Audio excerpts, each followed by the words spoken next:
Sheldon Adelson is a casino billionaire and a big-time Republican donor. In fact, he spent over $100 million in just the last election cycle. He was the guy that they call Newt Gingrich's sugar daddy. And by the way, if he supports Newt Gingrich, you can see how intelligent this guy is. So he did an interview at a Jewish school in New York. Listen. What is your feeling about Obama speaking to Iran right now and having diplomatic relations with Iran, picking up the phone to President Rouhani, while Iran still has yet to repudiate the genocidal statements of his predecessor, Mahmoud Ahmadinejad? Ayatollah Ali Khamenei has yet to repudiate his own genocidal statements about Israel. As recently as this March, he said he would wipe Haifa and Tel Aviv off the map. Last November, he said that Israel is a scab that must be removed. What are your feelings about the United States, just as an American, as a prominent American, speaking to Iran while those threats still exist? The worst negotiating tactic I could ever imagine in my entire life. Why is that? Because you can't get anything. He's not saying to them, roll back your entire program and show that you're willing to be peaceful. So roll it all back if that's what you're going to end with. We'll roll back the sanctions. So what is that, a game of chicken? Who's gonna blink first? It's very simple. It's the same thing with the Palestinians. 65 years, they haven't taken 1 millimeter step toward the Israelis to accommodate the needs of the Israelis, but more importantly, to show they truly want peace. What do you mean support negotiation? What are we going to negotiate about? What I would say is, listen, you see that desert out there? I want to show you something. You pick up your cell phone, even at traveling rates. You pick up your cell phone, and what are they called? Roaming charges. Roaming charges. You pick up your cell phone and you call somewhere in Nebraska and you say, okay, let it go. So there's an atomic weapon goes over ballistic missiles in the middle of the desert that doesn't hurt a soul. Maybe a couple of rattlesnakes and scorpions or whatever. And then you say, see, the next one is in the middle of Tehran. So we mean business. You want to be wiped out? Go ahead and take a tough position and continue with your nuclear development. You want to be peaceful? You want to be peaceful? Just reverse it all, and we will guarantee you that you can have a nuclear power plant for electricity purposes. No, obviously, whoever would launch a fucking nuke is the problem. They are the ones that aren't peaceful. How do you not get this? But that's the point. To people like Sheldon Adelson, we are good by definition. No matter what the United States does, by definition, we are good. So if we launch a nuclear weapon, well, of course, it's because we're the good guys and we know that it's always right. If our drones kill innocent people, well, we meant well, so it's fine that we did it. No, but this is the type of, and honestly, you know what this is? This is moronic. That right there is what an idiot sounds like. That's what somebody with a low IQ sounds like.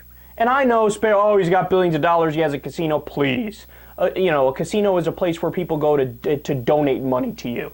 There's a great Louis Anderson joke. I saw him live in Vegas when I was there. He's like, slot machines, that's a great invention. You might as well walk up to a sewer and go, toss all your money in there. So he's not a bright guy, he's an idiot. And look, even everything else he says too, these guys live in a different world. He goes, just like the Palestinians, they haven't moved towards the Israelis 1 inch, they totally don't want peace. If you know the history of that region of the world, that almost makes you want to punch Sheldon Adelson in the face. Because, what was it, in 1948 there was the partition plan by the UN. You know what that was? That's when they decided collectively, we're going to allow the Jewish people to take the land that is Palestine.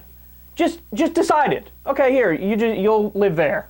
And the Palestinians were like, wait, what? This is our land. You can't just take away our land from us. They're like, yeah, no, anyway, we can. Here, this is now Israel. This is now their land. Sorry.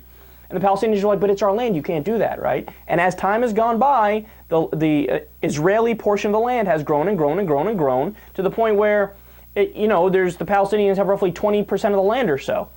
And so, I mean, that's not fair, man. And look, I'm not, idealist to the point where I say you have to give all the land back to the Palestinians and make it Palestine and call it a day. That's like saying we need to take all the Native Americans left in the U.S. and give them the entire United States.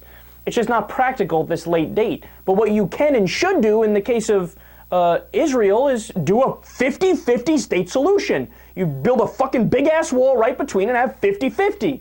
It's the only fair thing you could do, right? But then there's guys like this who thinks, no, Israel can never do any wrong and the United States can never do any wrong.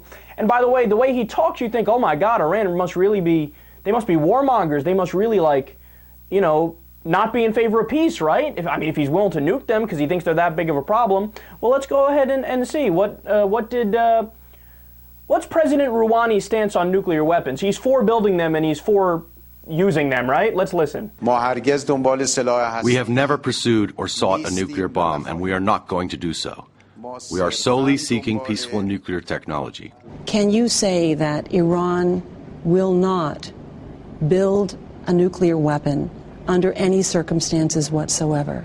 The answer to this question is quite obvious. We have time and again said that under no circumstances would we seek any weapons of mass destruction, including nuclear weapons, nor will we ever.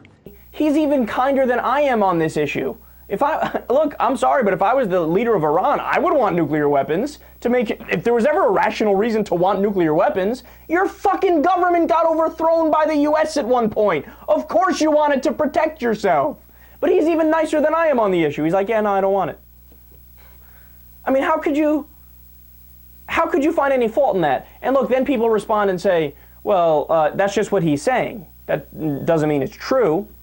From the IAEA, International Atomic Energy Agency, who monitors things like this, quote, there is no evidence of Iran developing nuclear weapons. This is a non-issue. It's a non-issue. The aggressors in the Iran-United States situation is the U.S., rather plainly so.